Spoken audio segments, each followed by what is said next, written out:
امام حسن اور حسین بیمار ہو گئے تو حضرت فاطمہ نے منت مانگی، یا اللہ میرے بچوں کو شفا دے، میں 3 روزے رکھوں گی۔ کون سی منت مانی؟ بولیے۔ ہم صرف دیکھ کی منت ہی مانتے ہیں، میں دیکھ پکاواں گا۔ ایک آدمی مجھے کہنے لگا میں نے منت مانی تھی کہ میں بکرا دوں گا اللہ کے رستے میں، اگر میرا کام ہو جائے تو کام ہو گیا، بکرے کے پیسے کوئی نہیں۔ تو میں کہا تیرے پہلا نہیں تھی پتا میرے کو کوئی نہیں؟ کہتا اب کیا کروں؟ میں کہا اب تو دینی پڑے گی، اور اس میں بھی تحقیق باقی ہے، لیکن بات یہ ہے بھائی کہ منت یہ کیوں نہیں مانی کہ یا اللہ میرا کام ہو جائے میں 100 نفل پڑھوں گا؟ جو بھی منت مانگتا ہے وہ دیکھ کی مان لیتا ہے، بکرے کی منت ہی مانتے ہو، یہ کیوں نہیں منت مانتے کہ یا اللہ میرا کام ہو جائے تو میں پورا قرآن شریف ختم کروں گا؟ یہ ذرا پڑھنا پڑتا ہے، اس لیے عبادت کرنی پڑتی ہے، اس لیے اس کی منت ہی نہیں مانتے سرے سے۔ حضرت فاطمہ نے کیا منت مانگی؟ بچے صحیح ہو جائیں گے تو بولیے 3 روزے رکھوں گی۔ اللہ تبارک و تعالیٰ نے بچوں کو شفا عطا فرما دی، اور میں سمجھتا ہوں یہ کربلا کی ٹریننگ تھی۔ روزے رکھے بچوں نے۔ کس نے روزے رکھے؟ بچوں نے۔ کس نے؟ 7-8 سال کی عمریں بچوں کی۔ حضرت علی فرماتے ہیں جب میں نے دیکھا نا میرے بچے بھی روزے سے ہیں تو میں کہیں سے تھوڑے سے جوں لایا۔ یہ شہزادے ہیں کائنات کے سب سے بڑے۔ فرماتے ہیں میں نے بی بی پاک کو دیے تو سیدہ پاک نے جوں پیسے روٹیاں پکائیں، اور جب عین افطاری کے وقت کھانا سامنے آیا تو دروازے پہ بھکاری آیا۔ عین بڑا بے نیاز ہے اللہ، عجیب رنگ ہے مالک کا۔ عین افطاری کا وقت جب آدمی کہتا ہے کہ فٹافٹ ہو جائے، بھکاری دروازے پہ آیا اور اس نے صدا دی، او میرے رسول کے گھر والوں، کئی دنوں سے روٹی نہیں کھائی۔ حضرت علی نے، حضرت فاطمہ نے بچوں کی طرف دیکھا تو امام حسین چھوٹے تھے سب سے، انہوں نے سب سے پہلے برتن اٹھائے کھانے والے، اور کہنے لگی اماں میں نہ دے کے آؤں؟ حضرت فاطمہ رشک کرنے لگی۔ مصطفیٰ کے نواسے باہر گئے، اپنے حصے کا کھانا وَيُبْصِرُونَ عَلَىٰ أَنفُسِهِمْ وَلَوْ كَانَ بِهِمْ خَصَاصَةٌ۔ اللہ فرماتے ہیں انہیں بڑی اشد ضرورت بھی ہو پھر بھی وہ دوسروں پہ اثار کر دیتے۔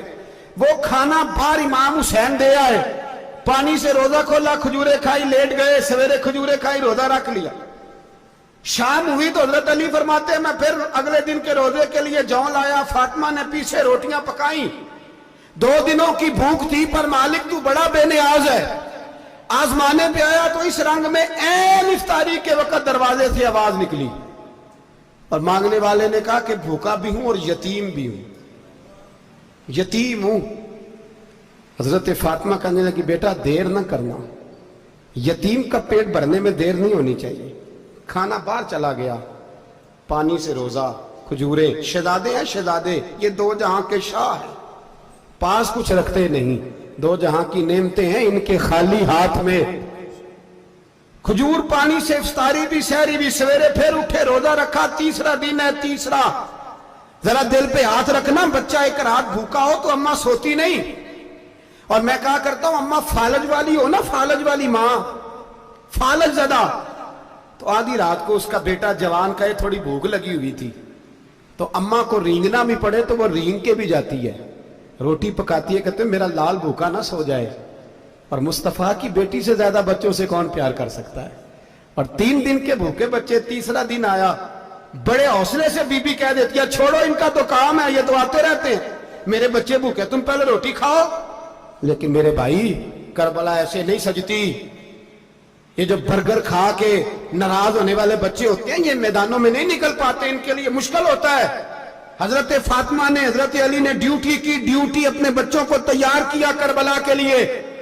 تیسرے دن جب رکھا سامنے کھانا تو باہر سے بولنے والا بولا کہا میں مسکین ہوں، لاچار ہوں، گھر بھی کوئی نہیں، کھانا بھی کوئی نہیں۔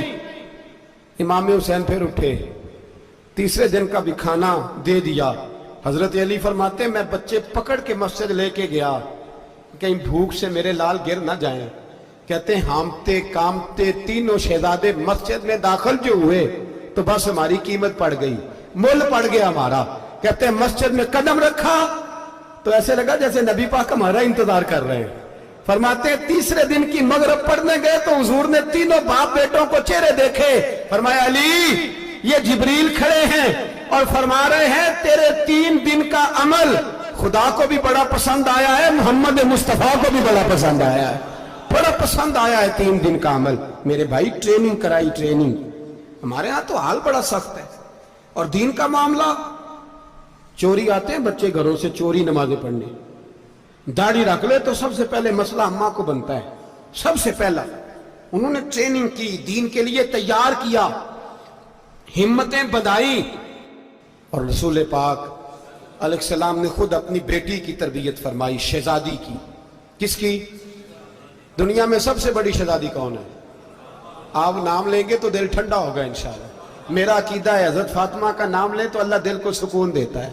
سب سے بڑی شہزادی سیدہ, بولیے سیدہ فاطمہ الزہرا رضی اللہ تعالی عنہ. حضرت علی فرماتے ہیں حضور بڑا پیار کرتے تھے حضرت فاطمہ سے.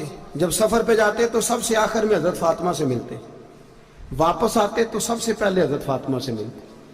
فرماتے ایک جہاد کے لیے حضور چلے گئے اور مجھے نائب بنا کے چھوڑ گئے. میرے پاس مال غنیمت کے تھوڑے سے پیسے تھے, تھوڑی سی رقم تھی, تو میں نے سوچا کہ میں نے فاطمہ کو کبھی تحفہ نہیں دیا تو ایک زنجیر نہ سونے کی خرید کے دوں. کہتے ایک چین سونے کی زنجیر خرید کے میں نے حضرت فاطمہ کو تحفہ دی تو سیدہ نے پہن لی. کچھ دنوں کے بعد خبر آئی کہ حضور کل پہنچ رہے ہیں واپس. کہتے میں نے فاطمہ کو بتایا تو مجھے پتا تھا فاطمہ کیا کرے گی. سیدہ نے سارا گھر صاف کیا, ساری تیاریاں کی, کھانے چنے, جو اس وقت ماحول تھا ہر لحاظ سے حضور کی آمد کا انتظار کیا. اور سویرے سے ہی حضرت فاطمہ بیٹھ گئی. سویرے سے حضور کئی دنوں کے بعد آ رہے ہیں, کمال ہو گئی. فرماتے ہیں جب محبوب تشریف لائے نا, پہلا قدم نبی پاک نے حضرت فاطمہ کے گھر کے اندر رکھا, السلام علیکم کہا, اور شیر خدا فرماتے جناب فاطمہ کو دیکھا اور نبی پاک واپس پلٹ گئے. کہتے میں نہیں تھا گھر میں واپس آیا, بی بی صاحبہ نے بتایا اور میں نے دیکھا کہ فاطمہ اس طرح روتی ہے کہ میں نے ایسا روتے کبھی دیکھا ہی نہیں. فاطمہ ہوا کیا؟ کا پتہ کرو. حضور چلے گئے پر بغیر ملے ہی چلے گئے. کہتی ہے میں مسجد گیا, میں نے کہا ایسا کیا ہو گیا کہ اتنا محبوب بغیر ملے رخصت ہو گئے. میں مسجد گیا اور جا کر کے میں نے دیکھا تو نبی پاک کی مسجد کے کونے میں بیٹھے. میں قریب بیٹھا, میں نے کہا یا رسول اللہ فاطمہ بڑا رو رہی ہے, کیا ہوا؟ کہتے نبی پاک کی آنکھوں میں بھی آنسو آ گئے, حضور بھی روئے. پتہ ہے نبی پاک نے کیا فرمایا؟ یہ تربیت ہے, اس طرح کربلا سجتی ہے. رسول پاک علیہ السلام نے فرمایا وہ میری بیٹی ہو کے سونا پہنتی ہے, ہر عورت کے لیے جائز ہے, کئی کلو بھی پہن لے تو شریعت منع نہیں کرتی. حضور نے فرمایا میری بیٹی ہو کے سونا پہنتی ہے. اگر فاطمہ بھی سونا پہنے گی تو امت کی غریب بیٹیاں کس کے طریقے پہ چلیں گی؟ غریب بیٹیاں کس کے طریقے؟ جو باپ مجبور ہو کے 12 بندوں کے ساتھ بیٹی کو رخصت کرے گا وہ کہہ تو سکے گا نا میں اس طرح شادی کر رہا ہوں جس طرح مصطفیٰ نے فاطمہ کی تھی, وہ کہہ تو سکے گا نا. لیکن اگر یہ بھی سونے پہنے گی تو پھر نقشے قدم کیسے متعین ہوں گے؟ حضرت شیر خدا واپس آئے, کہا فاطمہ یہ تیری چین رسول پاک کو پسند نہیں آئی. بھائی یہ حقیقتیں سمجھو. جب بچوں کے ماحول کے اندر یہ رنگ, کیسے بیٹیاں سسرال میں جا کے گزارا کریں گی جب تو جان ہی نہیں چھوڑ رہا, جب تو ان کو طریقہ سلیقہ سکھا ہی نہیں رہا.